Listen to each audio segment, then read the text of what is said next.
Greetings, Corpse Clubbers, and welcome to another episode of Corpse Club, the official podcast for DailyDead.com. My name is Heather Wixson, and for this week's special episode, we are joined by none other than McG, who is celebrating this week the release of The Babysitter Killer Queen, which hits Netflix on September 10th. So by the time this episode comes out, the movie will be out, and I'm so thrilled to speak with you today, McG. Thank you so much for taking time. I'm delighted to be here. How's everything going? Going well. I mean, the West Coast is kind of a mess right now. So I think it's nice to have stuff to sort of divert our attention a little bit and kind of take us out of this madness that we're facing right now with everything going on. Yeah, always been one of my favorite things about the movies is the ability to transport us to other places beyond what we're really experiencing in real life. I think that's the magic of the movies.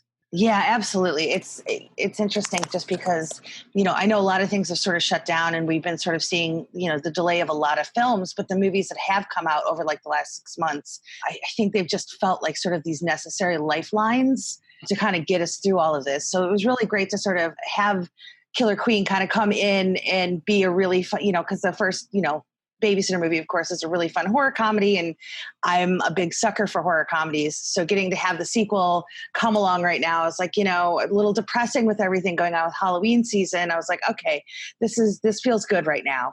I'm glad to hear it. I mean, that's the goal. I mean, it's sort of an unfortunate happy accident, I suppose, that it came out at this funky time that we're all going through. But my hope is that the film is the breath of fresh air that you speak of. I mean, hopefully it's just scary enough and thrilling enough, but funny enough and emotional enough to be full-bodied entertainment and transport the viewer away to that otherworldly place. That's absolutely the goal. Fantastic. So we're going to definitely dive into the Babysitter movies, but I want to talk about like your early career because I think you have one of sort of the most fascinating, I don't want to say origin stories because it sounds like a superhero movie, but I really think it's really interesting how your career has evolved over the years because you originally got your start in music. Even before directing a ton of music videos, you were working as a producer and photographer and things like that. And then transitioned, into directing music videos and eventually going on to doing commercials and, of course, film and producing and things like that. Did you know, like back then, like that eventually you would sort of progress into the visual medium of like directing and things like that? Was it just a sort of natural progression of where your creative inclinations, were, at that time? I'm just really curious about that. I mean, for me, people talk about when did you turn on music and when did you turn on to film? And I had an older brother and an older sister. So I was just born into a house filled with my brother listening to Led Zeppelin, my sister listening to disco, my dad listening to jazz, us watching The Sound of Music, us watching Grease, me spending the night to see Star Wars, just really, really being passionate about all things music and all things film. But it seemed like a million miles away. I was born in Kalamazoo, Michigan.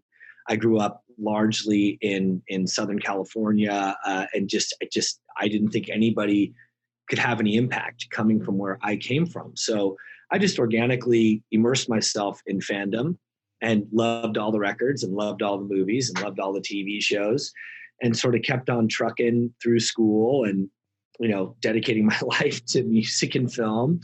And it wasn't until I was almost done with undergrad and I was pre-med that I went, I don't want to go to med school. I want to take a chance and try to do this. And, I was in Orange County at the time and I was friends with Gwen Stefani and I was friends with, Zach De La Rocha, who was like the one black guy in Irvine. And he's the singer of Rage Against the Machine and the guys in Sublime and The Offspring and Stone Temple Pilots and Social Distortion. And I'm like, wow, maybe I could be like Rick Rubin, who started Def Jam out of an NYU dorm room and sort of start my thing here. My best friend growing up was Mark McGrath. And I'm like, well, you're not the best singer in the world, but you're very good looking.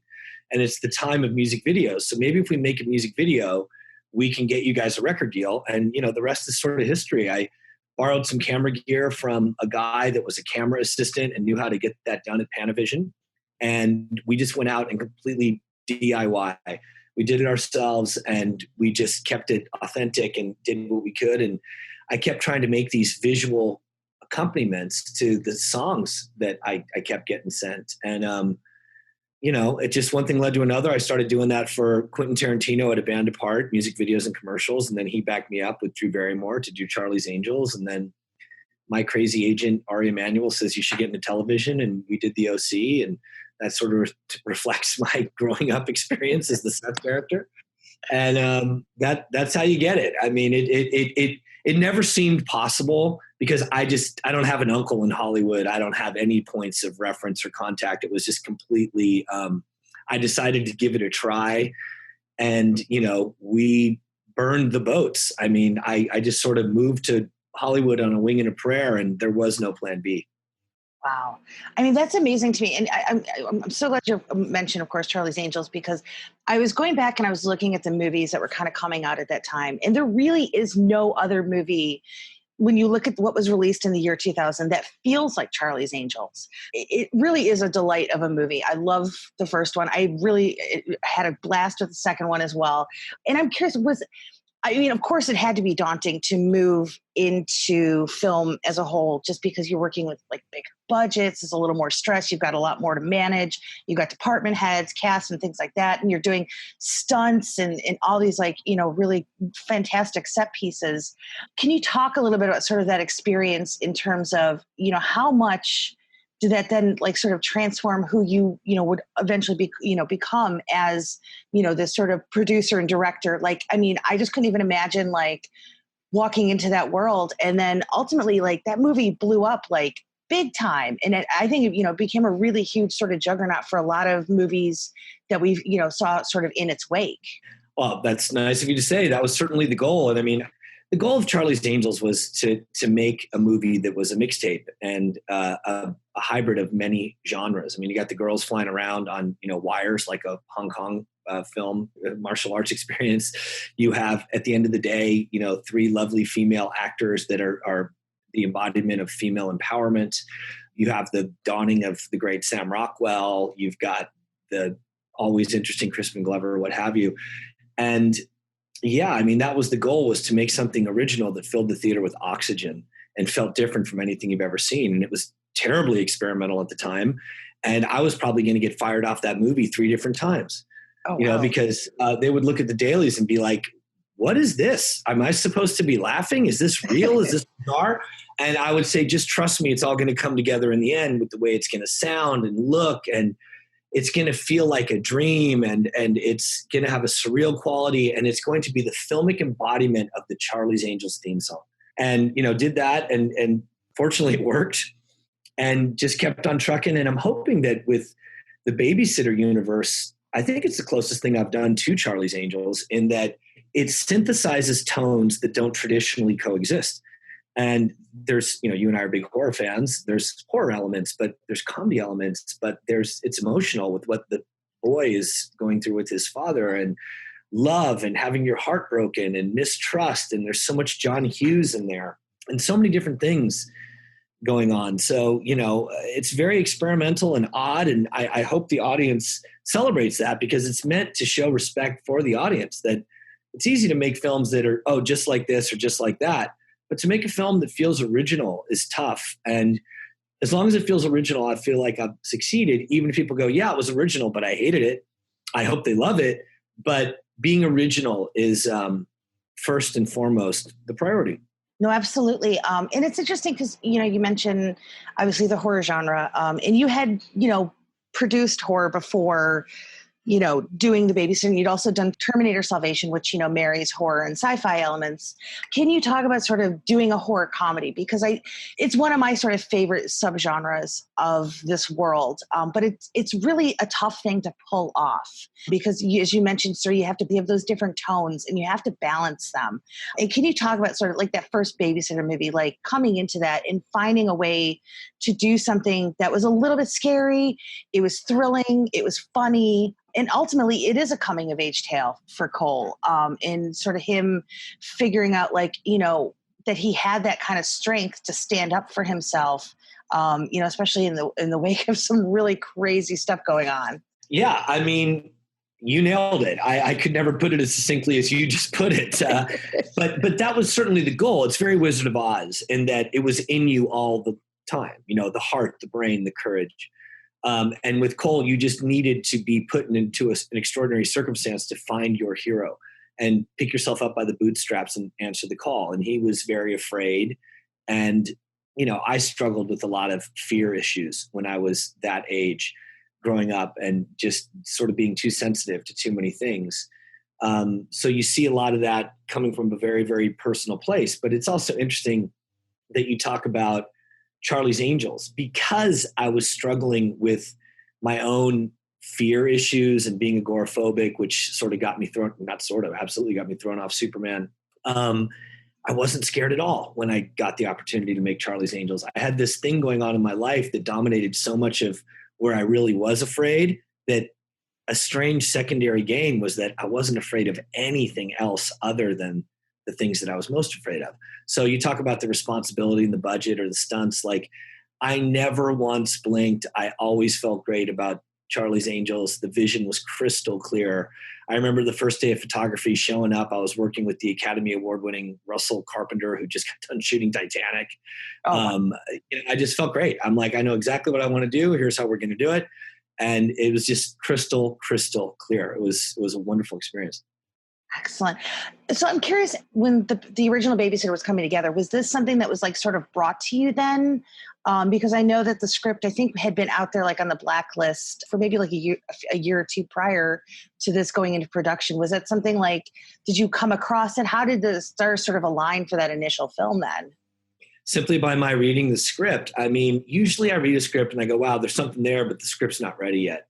That's usually, and you know that from reading stuff. And this one, I read Brian Duffield's script of The Babysitter, and I put it down and said, this movie's ready to shoot. I mean, I could literally shoot what's on the page, and I think it's going to be great. And I did so much that was on the page. I mean, he literally had the page stop, and then the next page was blank with simply the words, "What the fuck?" after he pulls out the knives. And I go, Brian, I'm going to do that on screen. I'm going to stop the movie. I'm going to turn the projector off and literally put, like bad 1970s, optical titles in. What the fuck?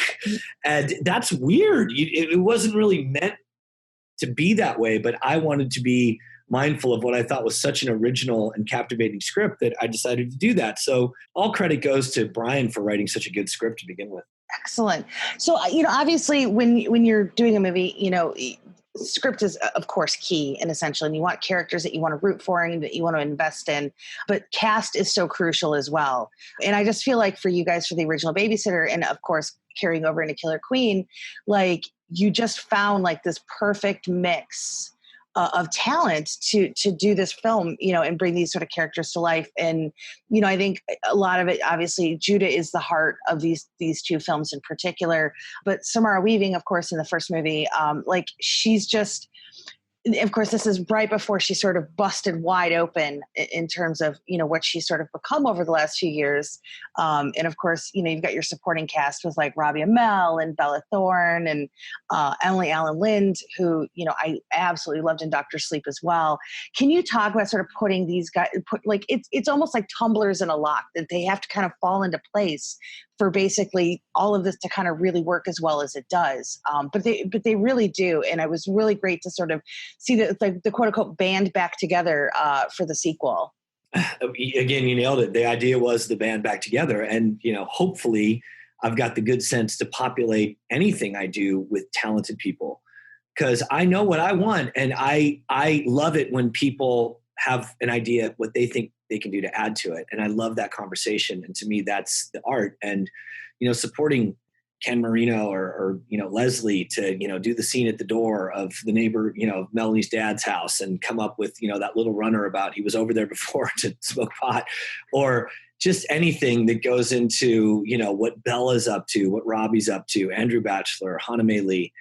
So much power, so much talent, that if I do my job well and give them a platform to feel safe and feel that they can be their creative best, I know that we will all benefit, because they'll do such a great job delivering. So yeah, I just look at something day one, we talked about Charlie's Angels, putting Sam Rockwell in Charlie's Angels. He was an independent actor. Nobody really knew him, but he came in with pink sunglasses and wanted to dance. And I thought that's so original. And you look at the kids on the OC to, I don't know, Tom Hardy's first American movie was This Means War, to just, I've always tried to cast in a way that puts compelling people up on the screen. And obviously the Babysitter universe benefits directly from so much horsepower coming out of those performers, as led by Samara. I mean, I remember looking at her audition, a self-tape audition on a crappy video camera from Australia. And I'm like, this girl has got it. She's so smart. She's so talented. She's so dynamic. I did a video conference with her, and it was crystal clear that she had everything that was required to be the star that she has become. No, absolutely. Way about Jenna Ortega in this movie. And obviously Judah's gone on to do his thing, and Robbie now is, has this giant Amazon show, and it's wonderful to see them all do that. But getting them all together makes for a very lively set, a very creative process, and a lot of fun. Well, I was going to say what I really enjoy about these movies is, obviously B's friends, they're sort of playing the stereotypes that we see in a lot of horror movies. But there's something really different about the way that you guys approach them, because it was like they were in on it, like in on the joke of it, but yet they didn't feel like they were making fun of those characters. They were just sort of there to have fun with it. And I was curious if that was ever a challenge to sort of find that right sort of mix where, especially with both films, like of being able to tip your hat to the things that we love about horror, but also knowing where the line was, where you weren't directly sort of poking fun at the genre or the people who love the genre. That's certainly the goal. I mean, I love the genre. I saw Halloween when I was entirely too young to see it. It destroyed me. It scared me so badly that I was never the same. Sneaking into R-rated horror movies that I shouldn't have been seeing when I was a kid. And, tonight I just watched Videodrome. Now I'm, in a constant state of discovery of the body of Kubrick's work. I'm raised on, the 80s, where home video allowed me to sort of view the entire Alfred Hitchcock library in a weekend. And you just see so much of that influence coming out. And I love it. I mean, I love it. And this movie it's really a grindhouse movie. And that's why I referenced Quentin. You feel how much time I spent under his tutelage, in the 90s, making music videos and commercials at A Band Apart, his company. Because I just loved what he was doing, bringing so much influence together to be decidedly his own. I don't think you'd ever look at a Quentin Tarantino movie or a Tim Burton movie and say, oh, it feels derivative. But I think both Tim Burton and Quentin Tarantino would be the first to tell you, oh, this is directly from a Mario Bava movie. This is from Sergio Leone, and this is from Mel Brooks. And you just go, okay. And but in the end, it's terribly original. And that's I'm hoping what we achieve with The Babysitter. No, definitely. And I was really, it was interesting because I went ahead last night and I watched them back to back because I wanted to sort of just carry that first story right into the second one, as I was preparing for this. And what I really appreciate about them is, there's obviously, they're a lot of fun, but they do feel like love letters to the genre and certain specific things. And I have to say, one of my favorite things out of Killer Queen was the moment when Phoebe gets out of the truck and she says, "Thanks, Large Marge." That just made me laugh because it's such a tiny little throwaway. It could be a tiny little throwaway line, but for us geeks who kind of grew up during the 80s, we immediately know what she's talking about. And I think these movies do that really, really well. And I was wondering if you talk about sort of taking some of those influences and putting them in there, but in a way that doesn't always feel so quote unquote obvious, if that makes sense. It makes perfect sense. And I wish you could see me smiling. You're the first person that's commented on that reference. And really? It's just so important to me. Yeah. And I remember thinking about it and, I'm like, oh, the Phoebe character is going to hitchhike to the lake in an 18-wheeler. And I'm like, well, who's my favorite 18-wheeler driver? Well, it's Large Marge from Pee-wee. And everything that goes on with that. And if I just put that little tribute in there, most people won't get it, and it'll just go over their heads, and it'll just be an odd little tidbit from the film. But for those who do get it, it'll be so delicious. And this is that moment of deliciousness that I'm so happy to share with you, because you loved that movie, I love that movie, and just like you said, it comes from a place of reverence and respect and how important that film is to me. And again, to regard Pee-wee's Big Adventure as a ridiculous film is a terrible mistake. It's a masterpiece. It's Tim Burton at his absolute best. It's, the original source material of Pee-wee's Playhouse was so bizarre. And it was very Rocky horror and very interesting in that regard. And I just can't tell you how much you've touched me by citing that reference. And it's for you and it's for me to enjoy. Well, thank you. It's interesting because there's like this evolution of Cole, because obviously this kid's dealing with a lot in the first movie, and it's sort of exponentially worse for him in this movie because like now he's dealing with the aftermath of what happens in The Babysitter, but yet nobody's believing him. You know, his parents are sort of trying to keep him on different medications to kind of quote unquote make him normal. I don't want to get into too many spoilers for anybody who's listening because I want people to sort of experience this movie the way that I got a chance to experience it. Can you talk about sort of the evolution of Cole from the first movie to this movie? Because it really is sort of an extension of his coming of age. And it's almost in a way sort of like a reverse twist on like The Boy Who Cried Wolf, because it's, even though we know all these things happen, yet everybody's sort of treating him like, this kid who obviously, there's no way the things that he's saying could have possibly happened, even though we know that they did. Once again, you nailed it. That's certainly the goal of the continuation of his story. He experienced this incredible night that blew his mind in the first film, that forced him to discover his inner hero. And now we come into the second film and it's backfired terribly. You think, wow, he drove the car, he smashed into the house, he slayed the dragon, so to speak, with the ending and what was going on in the first movie. But then immediately, starting with, the fireman going in and going, hey, kid, we don't see anybody in the house. Everybody thinks he's crazy. And it's the old gag of just because you're paranoid doesn't mean they're not after you. Yeah. So, we know Cole is right. And his plight is the plight of Linda Hamilton in Terminator 2. When she's telling the psychiatrist, robots from the future are coming to kill us. They think she's batshit crazy and they drug her. And we know she's right. And it's precisely the same shape with the Cole experience in the second Babysitter film. And, I think that's the juice for a really, really compelling, fun story.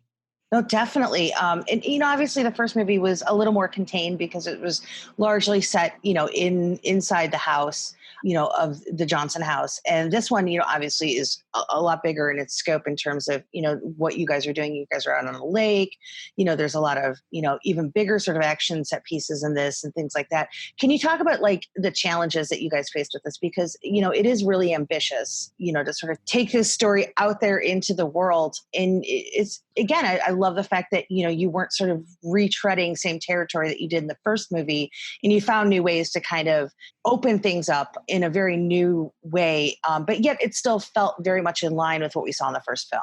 Well, that was certainly the goal, to open up the film, just like his character is opening up. In the first film, he's prepubescent, he's an adolescent.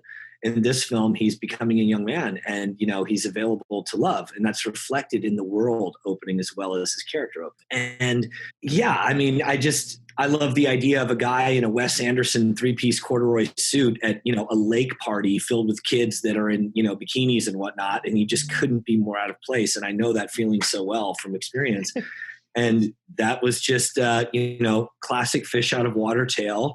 And once again, he's going to have to discover he's capable of much more than he ever gave himself credit for. And this time he's going to have a partner in the Phoebe character. And that speaks to the card flip of the end of the first act where, holy smokes, Melanie is the bad guy. Melanie, who we trusted completely. She's effectively Jenny to Cole's Forrest Gump and tethers him to reality. She's the last one that believes in him. Holy mackerel, she's the bad guy. She signed up. And then, of course, the ultimate flip of this whole thing was put together by B. And it will result in, B pushing Cole and Phoebe together because she had an idea that they would love each other should they be given the chance, and that she needs to self-destruct in the end, which is back to Terminator 2. It's effectively the beat of Schwarzenegger immolating himself because he's got to get rid of the final chip as he goes into the molten steel. Yeah, that's B. I've never loved you more, but I have to go. And hopefully it's everything Elliot saying goodbye to E.T., where we've never been more in love, but we know that we have to separate. No, definitely. And I really, again, it was a nice sort of evolution, because I think it also sort of recontextualized the first movie in an interesting way, which doesn't always work. Like when you have sequels that come along and they sort of reset what we believe about the first movie, it doesn't always gel. And I think it does it in a really nice way here. And I'm curious, was it in the back of your mind, like when you were doing the first movie, like if we got to come back for a second movie, this is where I was going to take it? Or did it just sort of, once you guys knew you were going to do a sequel, did those wheels start turning then? Well, there's always been 3 beats to the story of Cole. The first one is the first movie. The second one is Killer Queen. And there's the conclusion that, I just have decided to put it in the hands of the audience. If they want the third one, then I'll make it. If they don't, I won't. And that speaks to the difficulty of making satisfactory sequels. I mean, I like the second Charlie's Angels picture, but I don't like it as much as I like the first one. I did everything I could to get Terminator Salvation right, but a lot of people were dissatisfied ultimately with that film because I failed to stick the landing and just get it exactly right. So I've always taken that very personally. And I thought, if I make, the second movie, which has always been our intention, then I want to get it right. I want to do absolutely whatever is necessary to get it right. And knowing that it's hard, there was even a joke in the original cut that I kind of wish I left in the movie, where I throw myself under the bus by saying, when Cole and Phoebe first get off the jet ski and she goes, okay, who are those people? What's going on with this group? Oh, they're, blood cult. They're doing this, that, the other. And he talks about mimetic metal. And she knows that that's a Terminator 2 reference. And she goes, it's one of the, 3 sequels in cinematic history to supersede the original. He goes, well, what are you talking about? She says, The Godfather 2, Aliens, and Charlie's Angels Full Throttle. and Cole just stares at her deadpan, and this was in the movie until like a month ago. Stares at her deadpan and goes, Aliens. So it's completely designed for me to, like I say, just throw myself right under the bus. But I'm like, I don't know if anybody's going to get that, and I don't know if that's got a place in this movie. But I'm very mindful of just how tough it is to make satisfying second movies. Absolutely. I know we're pretty much getting close on time, but I wanted to sort of wrap up with this question, because I'm a big believer that when, obviously you're creatively inclined, I think there's, obviously there's parts of you that go into whatever you're working on. And I think there's parts of it that you take away from it. And looking at what you've been able to do with the Babysitter movies now, what is sort of your biggest takeaway from these experiences, working on both films and being able to, create a really fun sort of throwback horror comedy, but yet, still feels very modern, very fresh, and very different than anything that's been, really going on in the genre today? Well, just that I think I'm at my best when I can use all the tools in my saddlebag, and I can be free to be funny and scary and experimental and emotional and show all those influences and just put them right out there for the audience, hopefully to enjoy. Just all that risky business, all that Happy Days, all that Smith's catalog of records, all that, dyed blonde bangs from putting sun in my hair, trying to be like the cool kids. I mean, just you name it. It's born of firsthand experience, and that which is so important to me. And, I think the Babysitter allows me to be my best filmmaker without feeling restraint. So hopefully that results in a joy and an exuberance coming off the screen that is rare. And like I say, it's the privilege of the audience to say, yeah, I get it, McG, but I don't like it. That's fine. But it's most important to me that at least they say it was never pedestrian or a programmer or boring. It was a swing for the fences in an attempt to be original and honor the audience, because I know I always responded best to filmmakers doing that when I was watching movies and continue to watch movies. So that's what the goal was, and that's what I take away from The Babysitter. Excellent. Well, McG, I really appreciate you taking time to chat today. I know you've had such a busy week promoting the film. And for those listening, the Babysitter Killer Queen, hits Netflix this week. It's a lot of fun. I think it's a perfect movie to sort of get us ready for Halloween. I think so many of us are just ready as it is. I think most of us were like September 1st. We were like, okay, Halloween season is officially beginning because we need it more than ever now. But I really do appreciate you taking time today. And again, congratulations. And I really hope that we get to chat for a third one if that opportunity does present itself. Well, it's in the hands of the audience. We've got the story. We'll see if they respond favorably to this film and want more. Fantastic. Well, again, thank you so much again for your time today. I really do appreciate it. Thank you for the time. It's a delight talking about things we care about so deeply. Your passion comes through, and I appreciate it. Oh, well, thank you so much. Maybe next time we can sort of geek out more about horror movies. I was really happy to hear you drop Mario Bava's name in there because that's not one that usually comes up during interviews. Yeah, but I mean, unless you're talking to Tim Burton, I think But yeah, I love those. Both that series of films and Argento. We could go all day. That'll be our next conversation. Excellent. Well, thanks so much again, and have a great rest of your day. You too. Thank you. And that's a wrap on this week's episode of Corpse Club. Once again, a huge thank you to McG for taking time to speak with us this week for his new movie, The Babysitter, Killer Queen, which is now streaming on Netflix. For those of you listening who always support Corpse Club, we really appreciate it. For those of you listening who maybe don't know much about Corpse Club, you can visit us over at corpseclub.com for more information. And for all your daily news, reviews, and interviews, be sure to head over to dailydead.com. Thank you so much again for listening, everybody. And until next time, stay scary.